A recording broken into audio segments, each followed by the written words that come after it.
Welcome to the online course on the Nibbāna Sermons 12 to 22 by Bhikkhu Ñāṇananda, a course hosted in collaboration between the Numata Center for Buddhist Studies at the University of Hamburg and the Barre Center for Buddhist Studies in Massachusetts.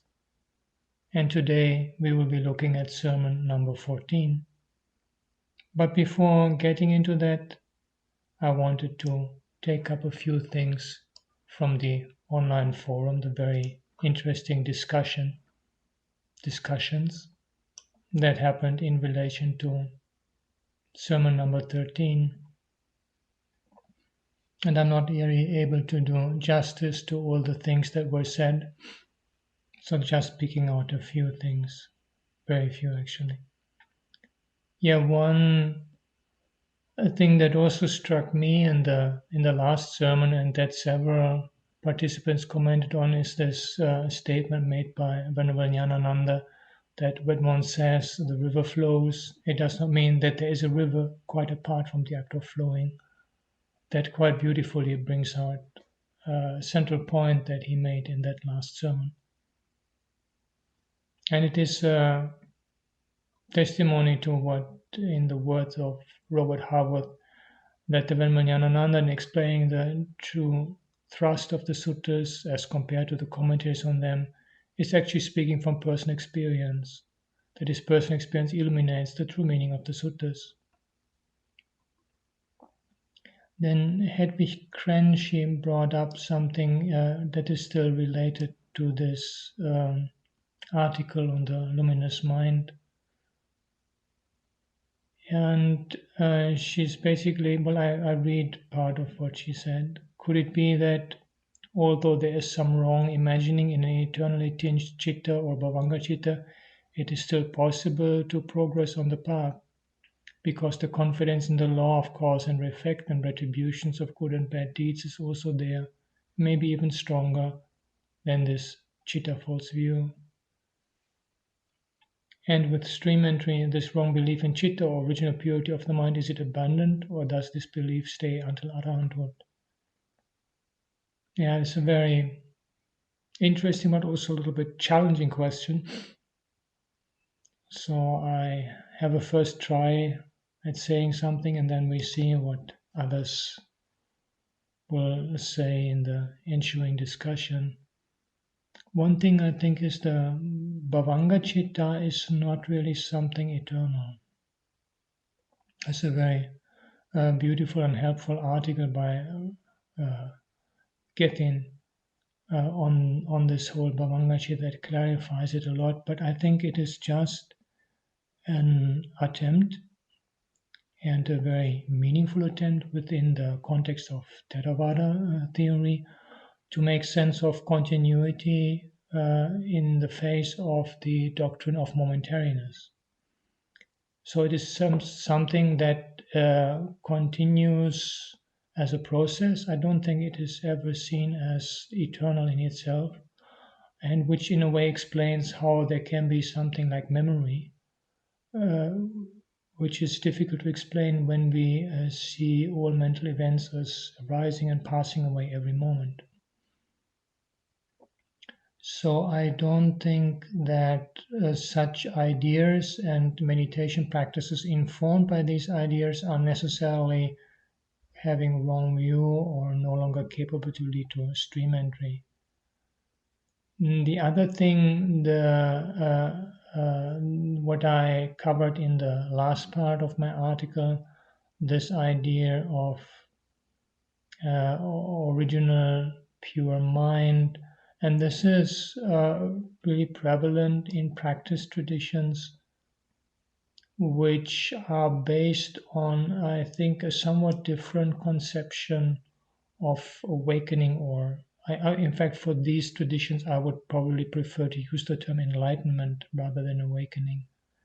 And this is the whole trajectory at the background of the Bodhisattva path, and this idea that the goal of practice is Buddhahood, and one should be even avoiding stream entry in order to be able to achieve that final goal of Buddhahood. From the perspective of a practitioner, at least in the middle period Buddhism, or practitioner of the Bodhisattva path, stream entry would be almost like an accident, better to be avoided, because it would cut short the possibility of becoming a Buddha in the future. And so when we operate within that worldview, which I think is a valid worldview and needs to be recognized as such, I'm not in any way wanting to dismiss it. It's just that the type of realization that meditation practice is meant to bring about is not necessarily the same as for somebody who works from an early Buddhist viewpoint or within the Theravada Vipassana community. And so I think this needs to be understood on its own terms, rather than using the ideas and concepts from one practice tradition to evaluate those of another one. But now coming to the question of what is the early Buddhist viewpoint on notions of permanence. And so there's two passages that came to my mind. The one is actually not a passage, it's a set of 3 verses in the Dhammapada 277 and following. So the first one is Sabbe Sankhara Anicchati Yada Panyaya Passati Atani Bindati Dukke Esamaggo Visuddhiya. So all sankharas, and I think here sankharas means anything conditioned. Anything conditioned is impermanent. When one sees that with wisdom, one gets disenchanted with what is dukkha. This is the path to purification. And we get the same for Sabbe Sankhara Dukkhati, all conditioned things are dukkha. And then we get Sabbe Dhamma Anattati. So all phenomena are not self. And again, when one sees that with wisdom, one gets disenchanted with dukkha, and this is the path to purification or to purity. So we see that there's a difference being made between all formations for anicca and dukkha, but all dhammas, all dharmas for anatta. And my personal understanding is that this difference is meant for the final verse to include Nibbāna itself. That even though of Nibbāna we cannot say that it is anicca or dukkha, it is also anatta. But from an early Buddhist viewpoint, citta, the mind, vijnana, consciousness, they would all fall under what is conditioned and would be included in that most general sense of sankhara, which I think is relevant for this context as conditioned phenomena in general. However, some of those who see things in a different light, they sometimes would like to then argue that this statement on sankharas does not really include this original pure mind. I personally have reservations about this interpretation, but that is the way this argument sometimes proceed. And then we get the similar or corresponding statement. So we have here this all conditioned things are impermanent. This is the path to develop wisdom and liberation. And then we get this statement in the Bahudātuka Sutta, Majjhima Nikāya 115. Atthānametam anavakāsa yang ditti sampanno pungalo kanchi sankārang niccatu upagaccheya netang thānang vijjati. So this is a statement of what is impossible. This is a part of a longer list of impossibilities. And it says it's just impossible. It cannot be that a person who is endowed with view, ditti sampanno, this is a term that refers to the stream enterer, could approach any kind of sankhara, again the general sense of anything conditioned, as permanent. This is just impossible. And we get the same also for sankhara as approach it as sukhato, And then we get the same shift to Dhamma. Atanametam anavakaso yang dinti sampanna pogolo kanchi dhammang attatu upagacchaya netang thanang vijjati. So again, it is impossible, it cannot be that a person endowed with view would approach any dharma, any phenomena as self. That can't be. So we have the same situation here, and I would again interpret it from an early Buddhist viewpoint here, Sankara, to have that very general sense of basically anything apart from Nibbāna. That would then mean, on that interpretation, that it is impossible for a stream enterer to see anything as permanent, any mind or state of consciousness. And I would think that that is the interpretation that would suit this case. Anyhow, let us see what others like to comment on and say in the discussion that we will have in the forum. And a last comment, this is from Justin Brown. He had a very long entry, but in between there was this very beautiful little statement that almost makes me feel that I should just say that statement and stop the sermon. He says, "What would it be to sit simply in silence and allow the emptiness of the Dhamma to wash over this moment?" I thought that was very, very beautiful, and well, I will not let the emptiness wash over this moment, but continue with the sermon. So, etang santang etang panitang yadidang sabba sankhara samato sab upadi patinissango tanhangayo virago nirodo nibbānam. This is peaceful, this is excellent, namely the stilling of all preparations, the relinquishment of all assets, the destruction of craving, detachment, cessation, extinction. With the permission of the most venerable great preceptor and the assembly of the venerable meditative monks. This is the 14th sermon in this series of sermons on Nibbāna. In our last sermon, we gave a description of the forms of imaginings or me-thinkings, which the Buddha had compared to an extremely subtle bondage of Mara. The Yavakalapi Sutta of the Salayatana Samyutta in the Samyutta Nikaya has shown us that all kinds of thoughts concerning existence that stem from this subtle conceit asmimana, are mere imaginings or me-thinkings, and that they are called a bondage of Mara, because they have the power to keep beings shackled to existence. We have seen how they follow a dichotomy, even like the dilemma posed by the fivefold bondage of Vipacitti, the king of demons. Whether one thinks I shall be or I shall not be, one is in bondage to Mara. Whether one thinks I shall be percipient or I shall be non-percipient, or I shall be neither percipient nor non-percipient, one is still in bondage to Mara. There's a dichotomy involved here. The fact that these imaginings, which follow a dichotomy, must be transcended completely, as well as the way to transcend them, has been preached by the Buddha to Venerable Pukusati in the Dhatu Vibhanga Sutta of the Majjhima Nikaya.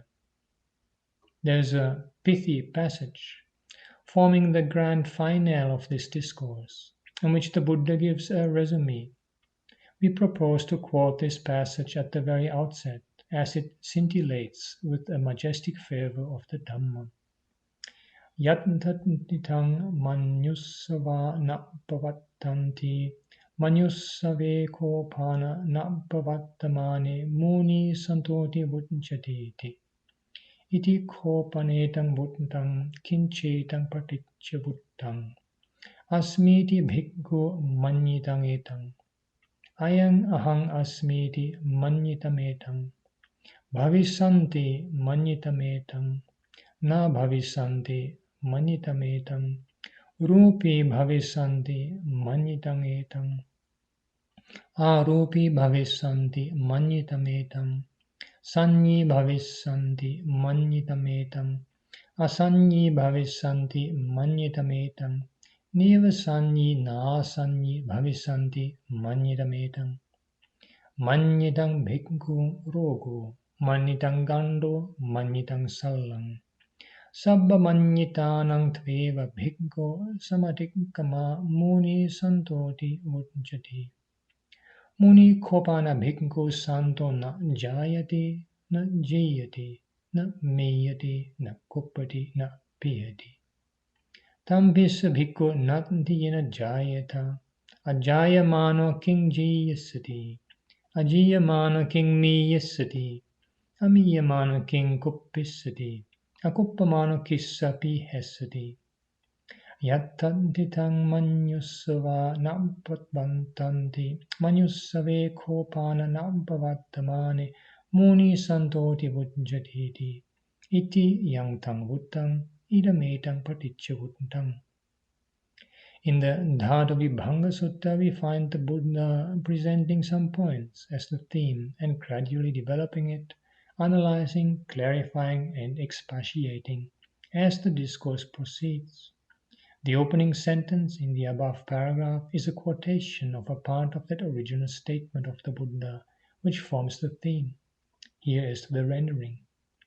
Steadied whereon the tides of imaginings no longer occur in him, and when the tides of imaginings occur no more in him, he is called a sage stilled. So it was said. And with reference to what was this said? Am monks is something imagined.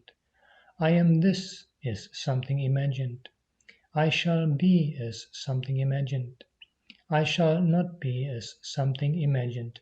I shall be possessed of form is something imagined.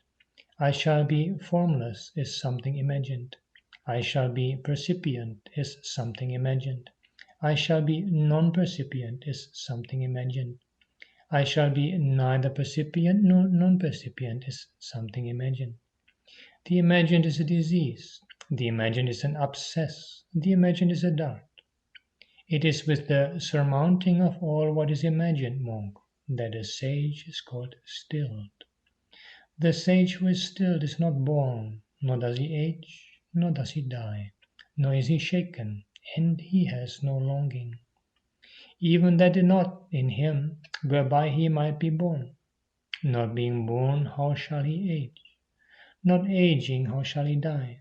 Not dying, how shall he be shaken? Being unshaken, what shall he long for? So it was with reference to this that it was said, steadied whereon the tides of imaginings no longer occur in him. And when the tides of imagining occur no more in him, he is called the sage stilled. Comment translation by Ñāṇamoli. The tides of conceiving do not sweep over one who stands upon these foundations. And when the tides of conceiving no longer sweep over him, he is called a sage at peace. So it was said. And with reference to what was this said? Bhikkhu, I am is a conceiving. I am this is a conceiving. I shall be is a conceiving. I shall not be is a conceiving. I shall be possessed of form is a conceiving. I shall be formless is a conceiving. I shall be a percipient is a conceiving. I shall be non-percipient is a conceiving. I shall be neither percipient nor non-percipient is a conceiving. Conceiving is a disease. Conceiving is a tumor. Conceiving is a dart. By overcoming all conceivings, Bhikkhu, one is called a sage at peace. And the sage at peace is not born, does not age, does not die. He is not shaken and does not yearn. For there is nothing present in him by which he might be born. Not being born, how could he age? Not aging, how could he die? Not dying, how could he be shaken? Not being shaken, why should he yearn? So it was with reference to this that it was said, the tides of conceiving do not sweep over one who stands upon these foundations. And when the tides of conceiving no longer sweep over him, he is called a sage at peace. And here is the relevant passage from the Madhyama Agama. Monk, I am elevates oneself. I shall be also elevates oneself. I shall neither be nor not be also elevates oneself. I shall be endowed with form, also elevates oneself. I shall be formless, also elevates oneself. I shall be neither endowed with form nor formless, also elevates oneself. I shall be percipient, also elevates oneself. I shall be non-percipient, also elevates oneself.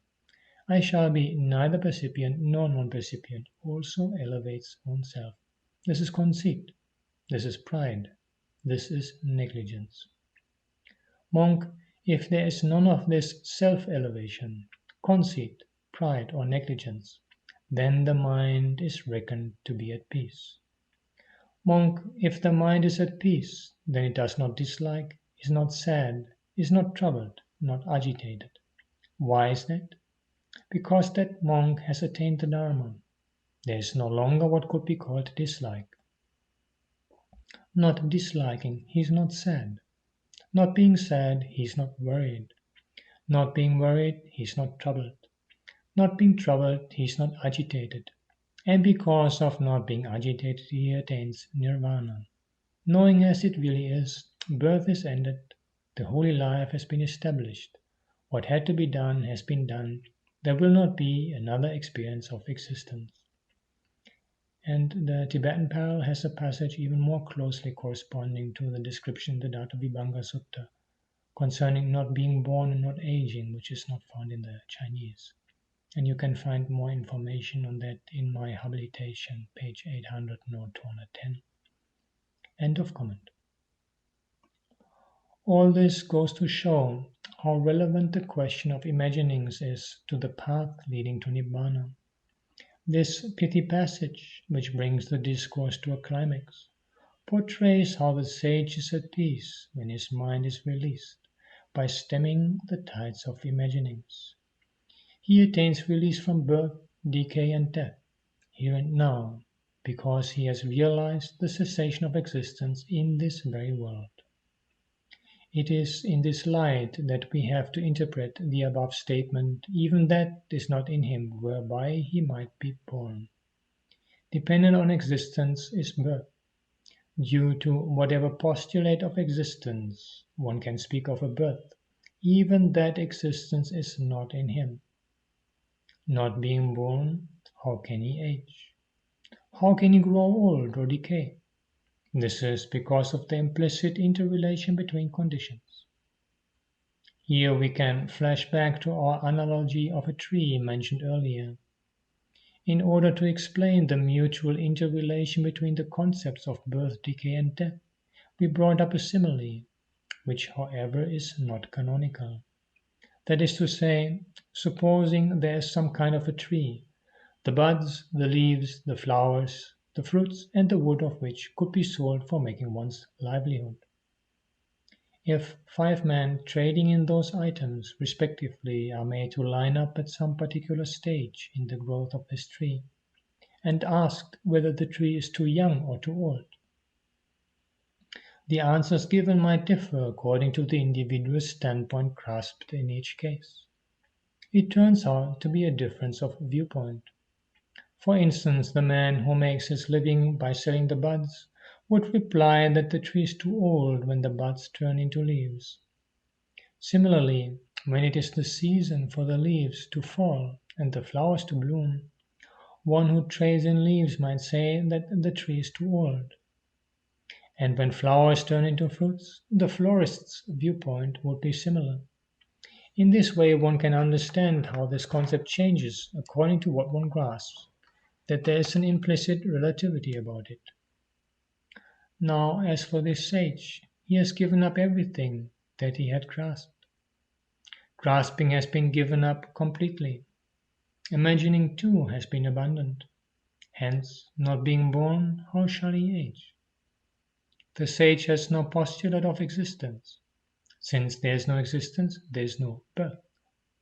Because there is no birth, there is no decay. It is a well-known fact that the term jara implies both growth and decay. It is after setting a limit that we speak of a process of decay after growth. This limit, however, varies according to our individual standpoint grasped. according to our point of view. That is what we have tried to illustrate by this analogy. Then we have the statement, not aging, how shall he die? Since decay is an approach to death, where there is no decay, there is no death. And the fact that there is no death, we have already seen in our exposition of the significance of the verses quoted above from the Adimutta Theragatha. When the bandits got round to kill the Venerable Adimutta, he declared, Name hosi, name hoti ahosinti, bhavisanti nahoti me, sankhara vibhavisanti tattaka paridevana. It does not occur to me I was, nor does it occur to me I shall be. Mere preparations will get destroyed. What is there to lament? Comment, translation by Norman. I do not have the thought I have been, nor do I have the thought I shall be. The constituent elements will cease to exist. What lamentation will there be in respect of that? End of comment. This declaration exemplifies the above statement. When all graspings are given up, there is no decay or death. Amiyamano king kuppisati, not dying, how shall he be shaken? The verb kuppati does not necessarily mean getting annoyed. Here it means to be shaken up or moved. When one holds on to a standpoint, one gets shaken up if someone else tries to dislodge him from that standpoint. The deliverance in Nibbāna is called akuppa ceto vimutti, the unshakable deliverance of the mind.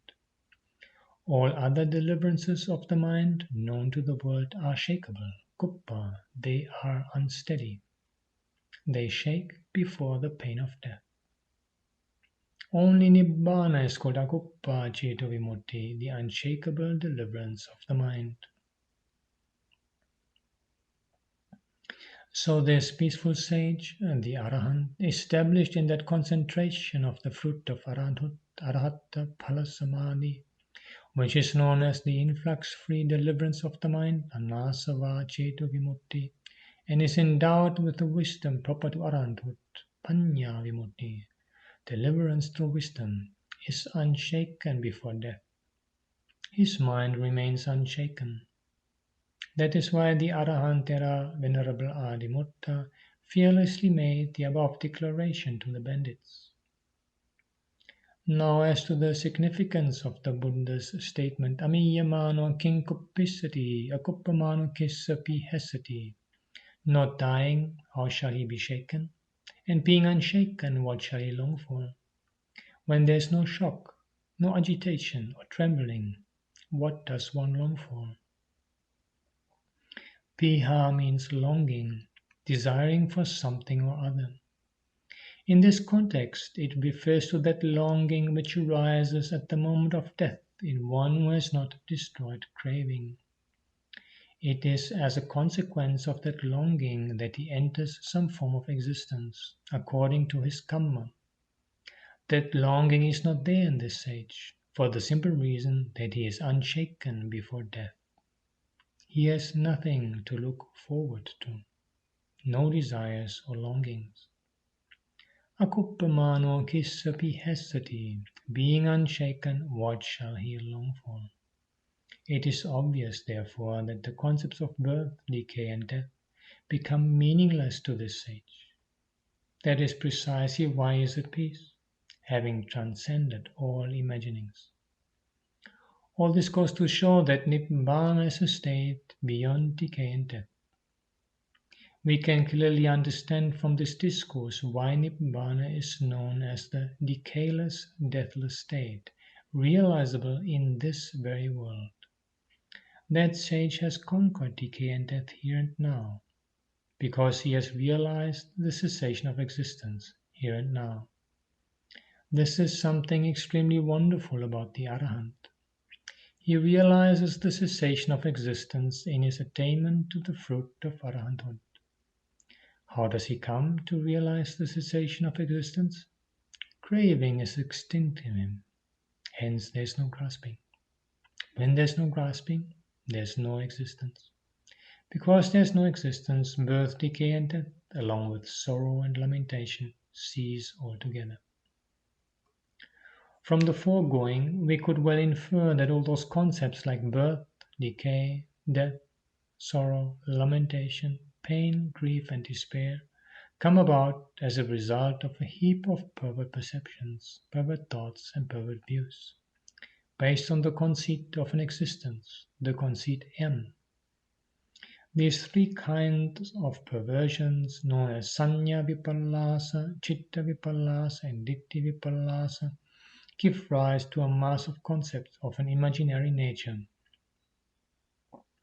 The entire mass of suffering, summed up by the terms birth, decay, death, sorrow, lamentation, pain, grief, and despair, are basically of a mental origin. For an illustration of this fact, we can go back to our analogy of winding some strands into a rope mentioned earlier. We pointed out that in the case of some strands that are being mistakenly wound in the same direction, it is the grasp in the middle that gives at least a semblance of a rope to it. So long as there is no such grasping, the strands do not become knotty or tense, as they go round and round. It is only when someone grasps it in the middle that the strands begin to get winded up, knotty and tense. What is called existence or becoming, bhava, follows the same norm. True to the law of impermanence, everything in the world changes. But there is something innocent in this change. Impermanence is innocuous in itself. We say it is innocuous because it means no harm to anyone. It is simply the nature of this world, the suchness, the norm. It can do us harm only when we grasp, just as in the case of that quasi-rope. The tenseness between winding and unwinding, arising out of that grasp in the middle, is comparable to what is called bhava sankhara, preparations for existence. Sankhara or preparations are said to be dependent on avidya or ignorance. Now we can form an idea of the relationship between these two, even from this analogy of the rope. The grasp in the middle creates two ends, giving rise to a dilemma. In the case of existence, too, grasping leads to an antinomian conflict. To become a thing is to disintegrate into another thing. On a previous occasion, we happened to discuss the significance of the term manjana, methinking or imagining, with reference to the verse yena hi manyanti, tatotang hoti anyatha. Manjana itself gives rise to a thing, which from its very inception goes on disintegrating into another thing. Just as much as grasping leads to the concept of two ends, to become a thing is to start changing into another thing. That is, it comes under the sway of the law of impermanence. Illustrations of this norm are sometimes to be met with in the discourses, but their significance is often ignored. The idea of the two ends and the middle sometimes finds expression in reference to an above, below, and a cross in the middle. Uddang adho tiriyang manje, or in the terms before, behind, and middle, pure pacha manje. Such references deal with some deep aspects of the Dhamma relating to Nibbāna. As a good illustration, we may take up the following two verses from the Mettagu Manava Pucca in the Parayana Vagga of the Sutta Nipātan. Yang kinchi sampajanasi uddang ado tiriyang chapi majje eti sunandincha nivesanancha panujja viññānaṁ bhavena titte. Evaṁ vihari satuappamatto bhikkhu charang hitva mamaitani jati jarang soka paridavancha ideva vidva pajaheya dukkham. Whatever you may know to be above, below, and across in the middle, dispel the delight and the tendency to dwell in them. Then your consciousness will not remain in existence. A monk endowed with understanding, thus dwelling mindful and heedful, as he fares along, giving up all possessions, would abandon even here and now birth, decay, sorrow, lamentation, and suffering. Comment. Translation by Bhikkhu Bodhi. Whatever you comprehend, Metta-u, said the Blessed One, above, below, and a cross in the middle, having dispelled delight and attachment to these, consciousness would not persist in existence. A bhikkhu so dwelling, mindful, heedful, having given up taking things as mine, right here such a wise one might abandon suffering, birth, old age, sorrow, and lamenting. End of comment. The word idheva, occurring in the second verse, is highly significant, in that it means the abandonment of all those things here and now, not leaving it for an existence to come. In the Mahaviyuha Sutta of the Sutta Nipata, also similar emphasis is laid on this idea of here and now. About the Arahant, it is said that he has no death or birth here and now. Chatupapato ida yasanati, to whom even here there is no death or birth. In this very world, he has transcended them by making those two concepts meaningless. The word nivesanam, occurring in the first verse, is also significant.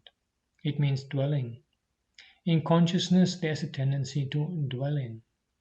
That is why in some contexts it is said that form is the abode or dwelling place of consciousness. Rupa dhatu ko ghapati piññānasa oko. The form element household is the abode of consciousness. The terms oka, niketa, and nivesana are synonyms, meaning home, abode, home, or dwelling place. The nature of consciousness in general is to abide or dwell in. That non-manifestative consciousness, anidasana vijnana, however, has got rid of the tendency to abide or dwell in. Now we can revert to the passage in the Dhatu Vibhanga Sutta, which speaks of an occurrence of tides of imaginings. The passage actually begins with the word yatatitang manyusava napavattanti. Steadied whereon the tides of imaginings occur no more in him. The idea behind this occurrence of tides of imaginings is quite often represented by the concept of asava, influx. Sensuality, karma, existence, bhava, views, ditthi, and ignorance, avidya, are referred to as influxes, asava, or floods, ogha. These are the four kinds of samsaric habits that continuously flow into the minds of beings. Comment here, the four asavas are found only in the Mahaparinibbāna Sutta, and they are also only in the PTS edition, not in the Asian editions. So that seems to be a slightly later development, and we otherwise just get three asavas mentioned in the Pali discourses and their parallels, and the one on views is not mentioned. And you can find more information on this in my habilitation, page 382, note 217. And also for those who like to follow up the topic of asavas, I have discussed it in an article that we will be making available on the website, the Purification Early Buddhist Doctrine and Buddhist Ethics, where starting on page 80, I discuss some of the views by some scholars on asavas, and which I try to rectify and clarify. End of comment. The above-mentioned sutta passage refers to a place steadied whereon the tides of imaginings do not occur or flow in, a place that is free from their influence. This is none other than Nibbāna, for which one of the epithets used is deeper or island. Since Nibbāna is called an island, some might take it literally to mean some sort of a place in this world. In fact, this is the general concept of Nibbāna some are prone to uphold in their interpretation of Nibbāna. But why it is called an island is clearly explained for us by a discourse in the Parayana Vanga of the Sutta Nipata, namely the Kappa Manava Pucca. In this sutta, the Brahmin youth Kappa poses the following question to the Buddha. Majhe sarasming tittatang oghe jati mahabhaye jaramachu paritanam deepang pabruhi marisa tvanchame deepang akankhahi yathaidang na paransiya. To them that stand midstream, when the frightful floods flow forth, to them in decay and death forlorn, an island, sire, may you proclaim, an island which none else excels. Yea, such an isle, pray tell me, sire. And this is the Buddha's reply to it. Akinchanang anadanang etang dipang anaparang Nibbānang iti nang brumi jaramajju parinkayang. Owning not, grasping not, the isle is this and none else besides. Nibbāna, that is how I call that isle, wherein decay is decayed and death is dead. Comment, translation by Bhikkhu Bodhi. For those standing in the midst of the stream, said the Venerable Kaplan, when a perilous flood has arisen, for those oppressed by old age and death, declare an island, dear sir. Explain to me the island, so this might occur no more. Owning nothing, taking nothing, this is the island with nothing further. I call this Nibbāna, the extinction of old age and death. End of comment. The Buddha's reply makes it clear that the term Nibbāna stands for the extinction of craving and grasping. The idea of owning not and grasping not is itself Nibbāna and nothing else. If the term had any other connotation, the Buddha would have mentioned it in this context. It is indubitably clear then that this epithet Dipang or island has to be understood in a deeper sense when it refers to Nibbāna. It is that owning nothing and grasping nothing that puts an end to decay and death. Though we have yet to finish the discussion on the Dhatu Vibhanga Sutta, the stage is already set now to understand the significance of a certain brief discourse in the Udana, which is very often quoted in discussions on Nibbāna. For facility of understanding, we shall take it up now, as it somehow fits into the context. Attanti bhikkhave ajātang abhūtang akatang asankatang. Nochitang bhikkhave abhavisya ajātang abhūtang akatang asankatang. Naida jātasya bhūtasya katasya sankatasya nisarang panyayata. Yasmachako bhikkhave atti ajātang abhūtang akatang asankatang. Tasma jātasya bhūtasya katasya sankatasya nisarang panyayati. Monks, these are not born, are not become, are not made, are not compounded. Monks, if that not born, not become, not made, not compounded were not, there would be no stepping out here from what is born, become, made and compounded. But since monks, these are not born, are not become, are not made, are not compounded, therefore there is stepping out from what is born, become, made and compounded. Comment, translation by Ireland. These bhikkhus are not born, are not brought to being, are not made, are not formed. If bhikkhus there were not born, not brought to being, not made, not formed, no escape would be discerned from what is born, brought to being, made, formed. But since these are not born, are not brought to being, are not made, are not formed, therefore an escape is discerned from what is born, brought being, made and formed. Yeah, and I wanted to mention that this very powerful and beautiful passage, we have no parallel. In fact, the whole section on Nibbāna in the Udana, these first 4 discourses, we don't have a counterpart in the Chinese Udana collection. Nor do we have a counterpart to the Barre story, to which we will be coming later in this sermon. And I wanted to mention that this is in itself understandable to some extent due to the different developments of the Udana collections. So I think we should not make too much out of the absence of a parallel. It certainly means that it would be a stronger situation if we had parallels, but because of the whole history of the development of this particular textual collection, it is not surprising that we don't have parallels. And for anybody who would like to follow this up, which is perhaps not of such direct interest for those who are more interested in the content, but more for those who are interested in the history and development of early Buddhist oral tradition, there's another article of mine that we'll be making available, the development of the Pali Udana collection, in which I discuss this whole development in more detail, which gives a little bit of a background.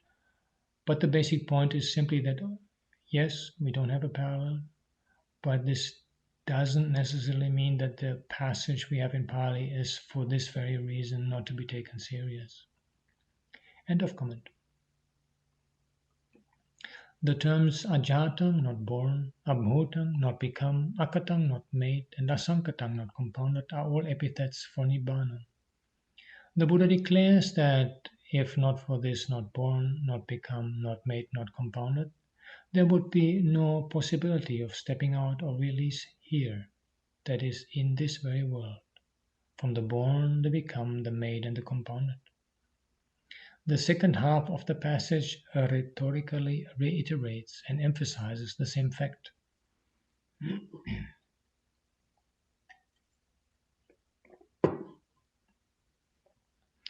Now, as to the excuse me.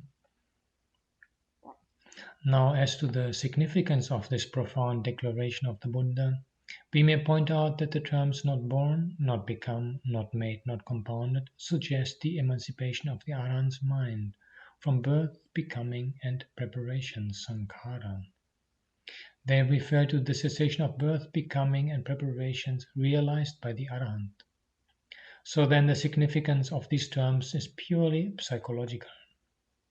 But the commentator, the Venerable Dhammapala, pays little attention to the word idha here in this passage, which needs to be emphasized.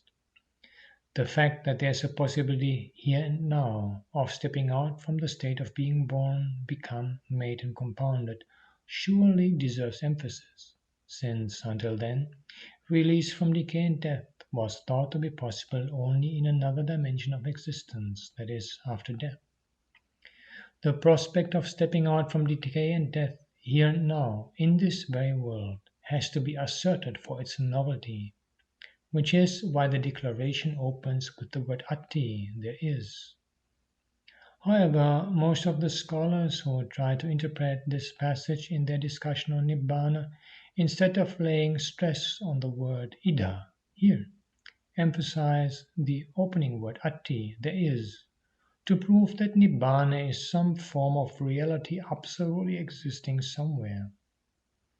As that passage from the Dhātuvibhanga Sutta on Manjana, which we discussed, has shown us, the terms ajatang, abhutang, akatang, and asankatang have to be understood in a deeper sense.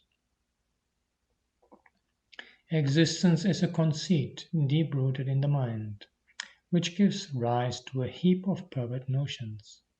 Its cessation, therefore, has also to be accomplished in the mind and by the mind. This is the gist of the Buddha's exhortation. Let us now come back to the Dhātuvibhanga Sutta to discuss another facet of it. We started our discussion with the grand finale of that discourse because of its relevance to the question of Manjana.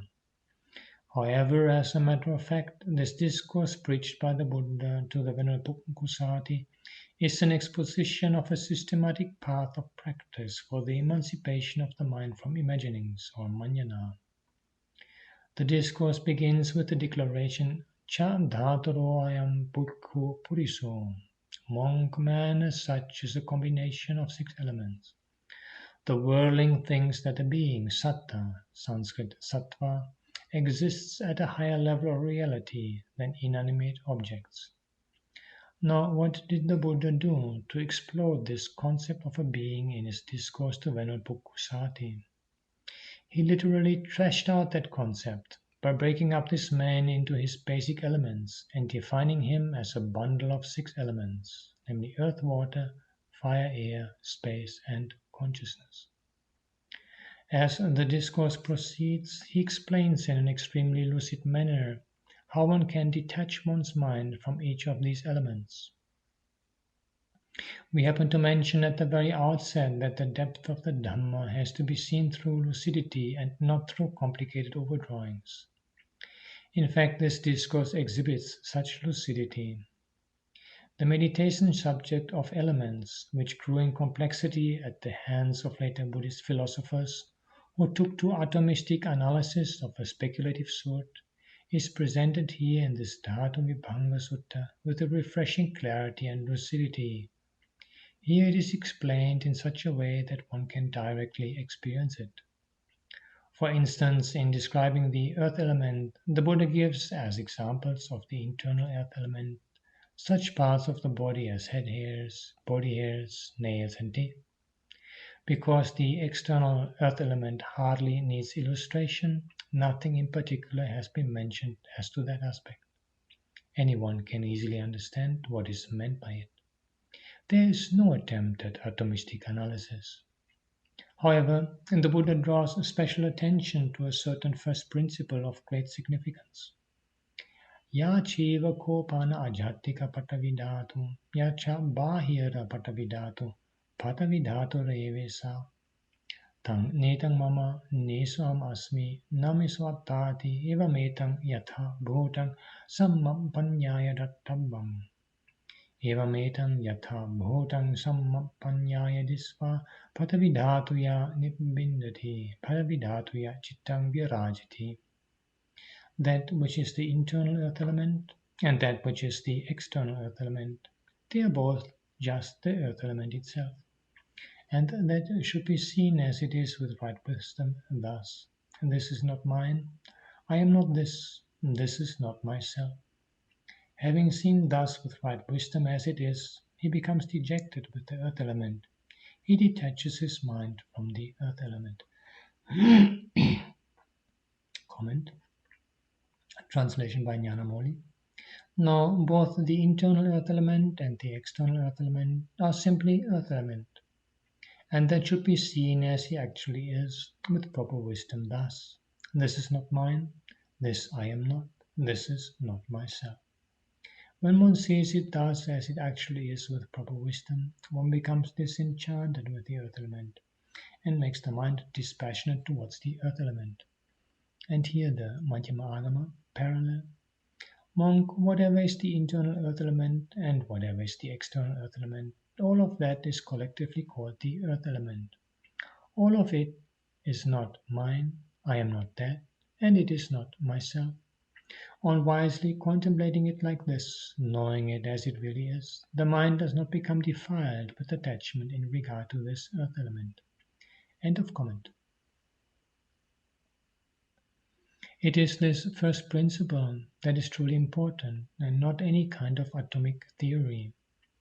This resolution of the internal-external conflict has in it the secret of stopping the samsaric vortex of reiterated becoming, samsara-vatta. It is due to the very discrimination between an internal and an external that this samsaric vortex is kept going. Now, in the case of a vortex, what is found inside and outside is simply water. But all the same, there's such a vehement speed and activity, and a volley of changes going on there. So it is the case with this man.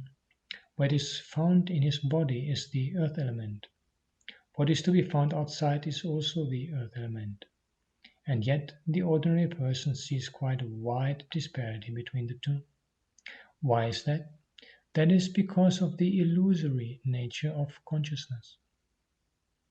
We have devoted a number of sermons to explain the relationship between consciousness and name and form.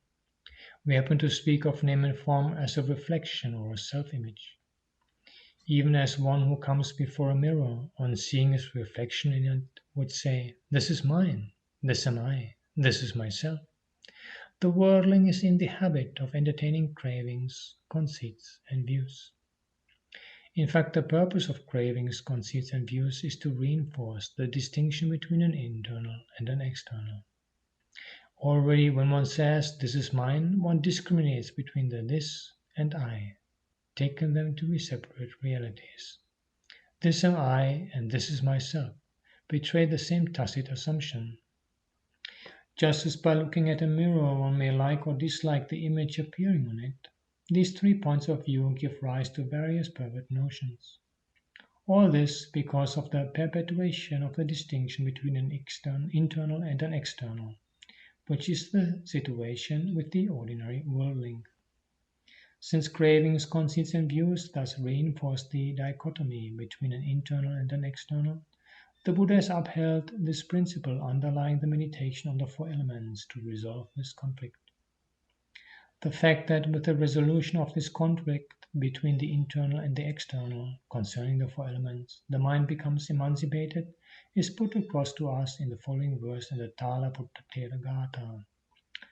Kadanu katte cha tinelata cha kande imeham amite cha dhamme achati kancheva cha bahirani cha samang tuleyam tadidam kadame. This verse gives expression to Venerable Thalaputta Thera's aspiration to become an arahant. It says, "When shall I weigh as equal all these limitless things, both internal and external, twigs, grass, creepers, and these aggregates? Oh, when shall that be for me?" Comment, translation by Norman. When shall I regard as no more than wood and grass and creepers, these elements of existence and innumerable mental phenomena, both internal and external things? When will this thought of mine be? End of comment. It is at the stage of arahanthood that the internal and the external appear alike. That is precisely why the Venerable Adimutta Thera, whom we quoted earlier, uttered the lines, Tinna katta samang lokang yada panyaya passati, when one sees through wisdom the world to be comparable to grass and twigs. Comment, translation by Norman. When by wisdom one sees the world as being like grass and wood. End of comment. The comparison is between the internal world of the five aggregates, or this conscious body, and the inanimate objects outside. Just as in the case of the four elements earth, water, fire, and air, the Buddha pointed out a way of liberating one's mind from the space element with the help of similar illustrations. In explaining the space element too, he gave easily intelligible examples. The internal space element is explained in terms of some apertures in the body that are well known, namely those in the ears, nose, and the mouth. Apart from such instances, he did not speak of any microscopic space element, as in scientific explanations, probably because it is irrelevant. Such an analysis is irrelevant for this kind of reflection. Here we have to bear in mind the fact that perception as such is a mirage. However far one may go on analyzing, form and space are relative to each other, like a picture and its background. A picture is viewed against its background, which is relative to it. So also are these two concepts of form and space. Consciousness provides the framework for the entire picture. By way of clarification, we may allude to the pre-Buddhistic attempts of yogins to solve this problem solely through the method of serenity, samatha, ignoring the method of insight, vipassana. The procedure they followed was somewhat on these lines.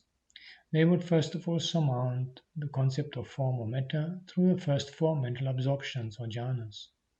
Then, as they inclined towards the formless, what confronted them first was space.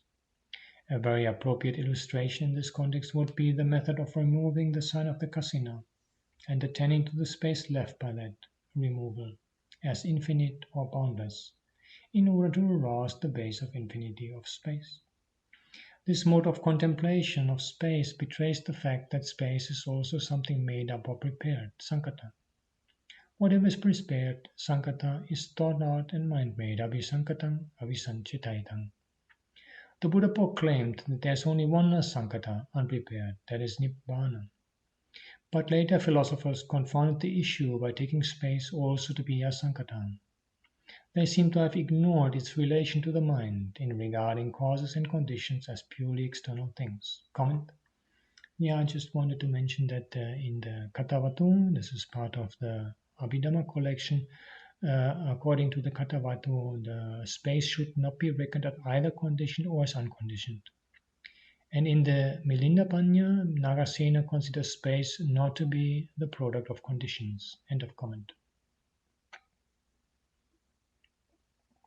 Here we see the relativity between form and space. Like the picture in its background, form and space stand relative to each other. All this is presented to us by attention. Manasikara sambhava sabbe dhamma. All things originate from attention.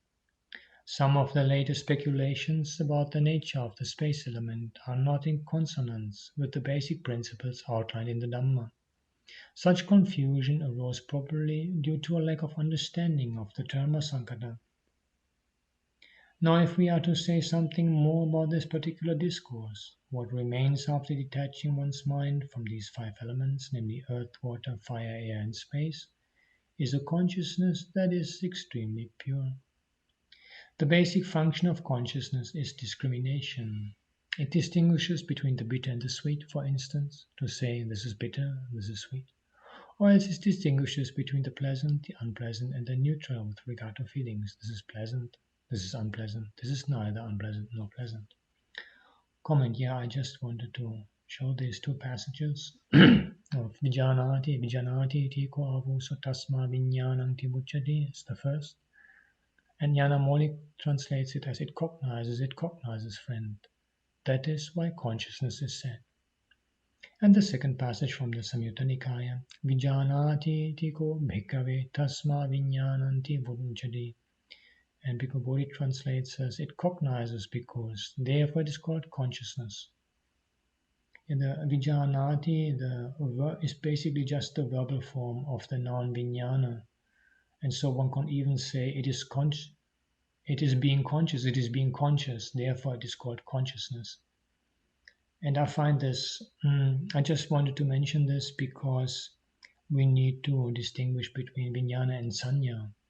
Sanya perception is the part of the mind that recognizes, that gives us that knowing input, this is such a thing, this is such a thing. But viññāna is more this kind of like receptive knowing of the whole mental experience. Both are forms of ñā, of knowing, and they obviously collaborated, but there is this subtle distinction between the contribution made of these two ñānas, these two knowledges to our mental experience. End of comment.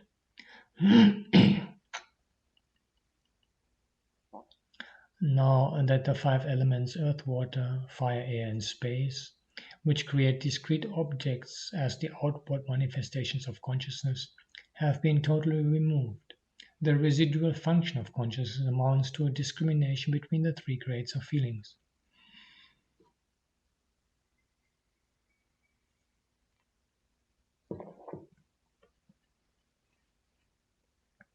The sage who has arrived at this stage of progress on the path to Nibbāna takes the next step by observing these three kinds of feelings, pleasant, unpleasant, and neither unpleasant nor pleasant, as they arise and cease dependent on specific contexts, thereby gradually bringing the mind to equanimity.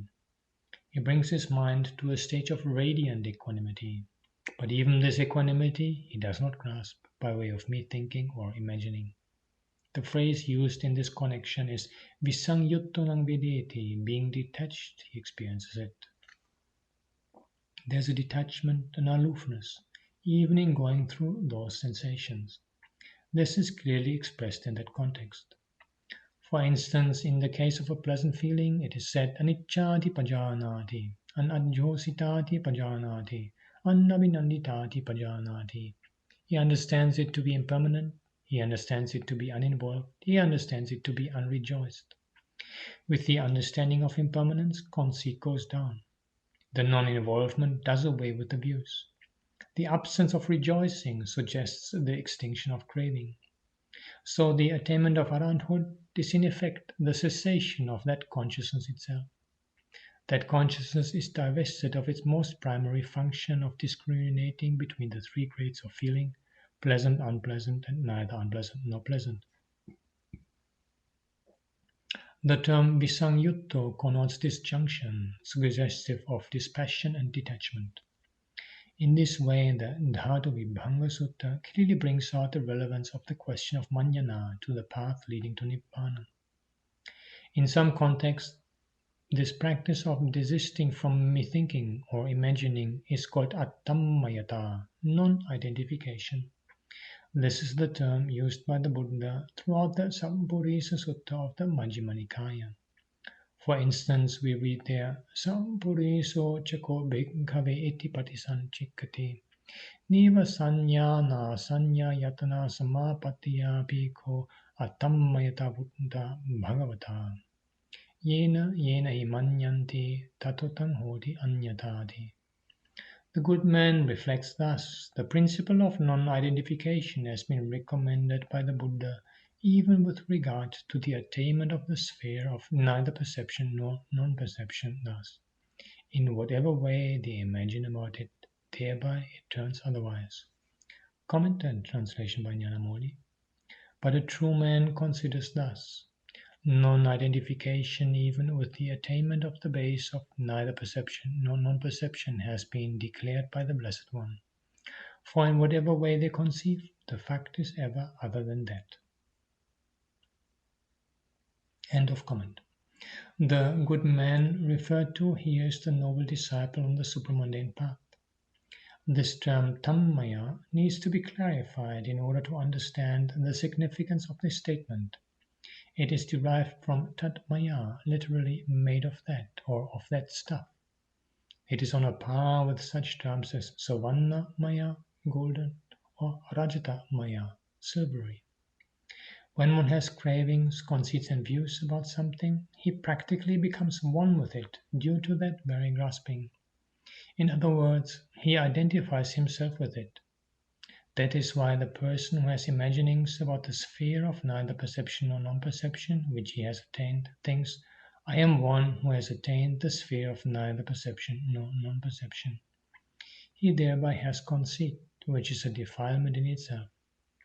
As a result, when he loses his mastery of that attainment, he becomes disconcerted. It is for that reason that the Buddha had enjoined that one should cultivate the attitude of attammayata, or non-identification, even with regard to the attainment of the sphere of neither perception nor non-perception.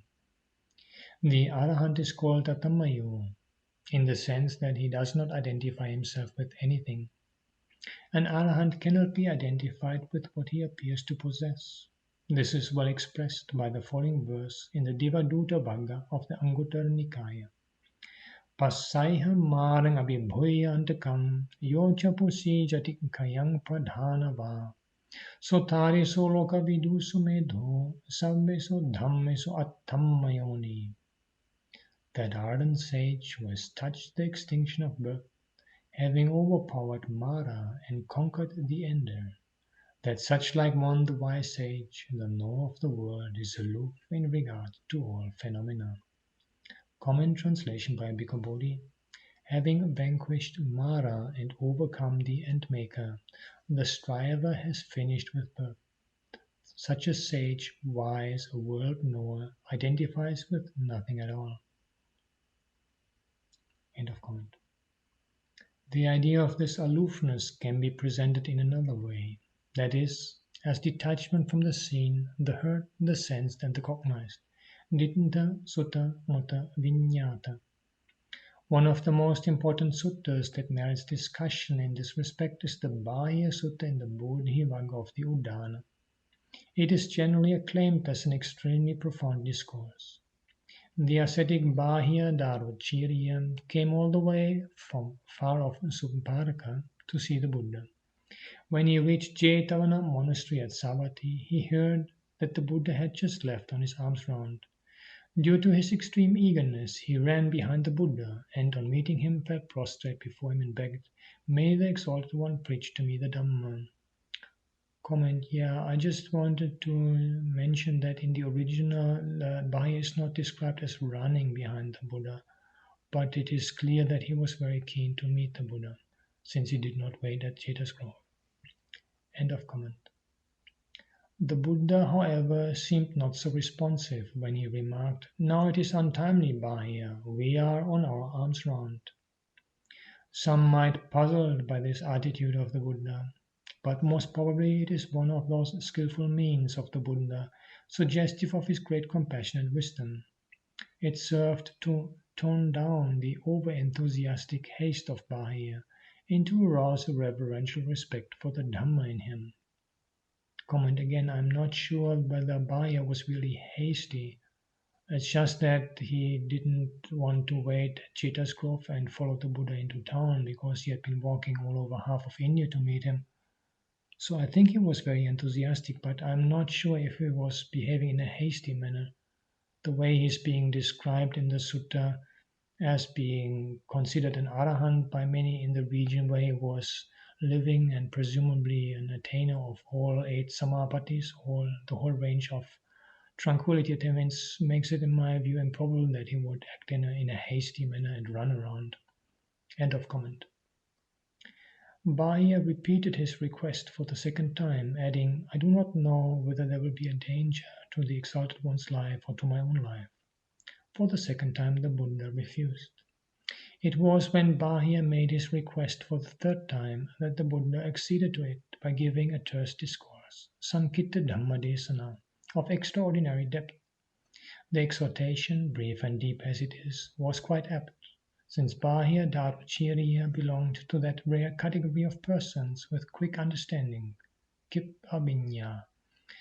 Tasmati ate Bahya evang sinkitambang, Ditte dittamattang bhavisati, Sutte sutamattang bhavisati, Mutte mutamattang bhavisati, Vinyate vinyatamattang bhavisati, Evang ite Bahya sinkitambang, Yatokote Bahya ditte dittamattang bhavisati, Sutte sutamattang bhavisati, Mutte muttamattang bhavisati, Vinyate vinyatamattang bhavisati, Tatutvang Bahya natena, Yatutvang Bahya natena, Tatutvang Bahya natatta, Yatotvang Bahya natatta, Tatotvang Bahya Nibbīda Nahurang na Ubhaya Mantarena, Ese Vantadukasa. No sooner had the Buddha finished his exhortation, the ascetic Bahya attained arahanthood then and there. Let us now try to unravel the meaning of this abstruse discourse. The discourse starts off abruptly, as if it had been wrested from the Buddha by Bahya's repeated requests. Tasmatya Bahya evang sikkitambang. Well then, Bahya, you had better train yourself thus. And what is that training? In the seen there will be just the seen. In the heard there will be just the heard. In the sensed there will be just the sensed. In the cognized there will be just the cognized. Thus, Bahya, should you train yourself. Comment, translation by Ireland. In the seen will be merely what is seen. In the heard will be merely what is heard. In the sensed will be merely what is sensed. In the cognized will be merely what is cognized. In this way you should train yourself, Bahya. End of comment. It is as if the Buddha had addressed the ascetic Bahya in the terminology of the Aryans and established him on the path to Nibbāna. Here the term mutta, or sensed, stands for whatever is experienced through the tongue, the nose, and the body. The basic principle in this training seems to be the discipline to stop short at bare awareness, ditte dittamattang, sutte sutamattang, etc. The latter half of the discourse seems to indicate what happens when one goes through that training. The entire discourse is a presentation of the triple training of morality, concentration, and wisdom in a nutshell. And when to your Bahya there will be in the seen just the seen, in the heard just the heard, in the sense just the sense, in the cognized just the cognized, then Bahya you are not by it. And when you are not by it, you are not in it. And when Bahya you are not in it, then Bahya you are neither here, nor there, nor in between. This itself is the end of suffering. Comment, translation by Ireland. When Bahya in the seen is merely what is seen, in the heard is merely what is heard, in the sense is merely what is sensed, in the cognized is merely what is cognized, then Bahya you will not be with that. When Bahya you are not with that, then Bahya you will not be in that. When Bahya you are not in that, then Bahya you will be neither here nor beyond nor in between the two. Just this is the end of suffering. End of comment. As a literal translation, this appears cryptic enough to demand an explanation. Let us first of all give a few clues to unravel the puzzle. The terms bhayit tena and init tatta are rather elliptical. Though unexpressed, they seem to imply the relevance of manana to the whole problem. As we happened to mention earlier, imaginings or mere thinkings by way of craving, conceit and views lead to an identification, for which the term used is tammaya, tammayata. Such an identification makes one unsteady, for when the thing identified with is shaken, one also gets shaken up. This kind of imagining in terms of is indicated by the elliptical tena, for we get a clear proof of it in the following two lines from the Jara Sutta in the Attaka Vagga of the Sutta Nipada. Dono nahi tena manyate yaridang ditta sutang mute suva. Dhona is a term for the Arahant, as one who has shaken off all defilements. Though these lines could be rendered as follows. The Arahant, the one who has shaken off, does not imagine in terms of whatever is seen, heard and sensed. Comment, translation by Bhikkhu Bodhi. One clings does not thereby conceive things seen, heard or sensed. Thank you very much for your attention.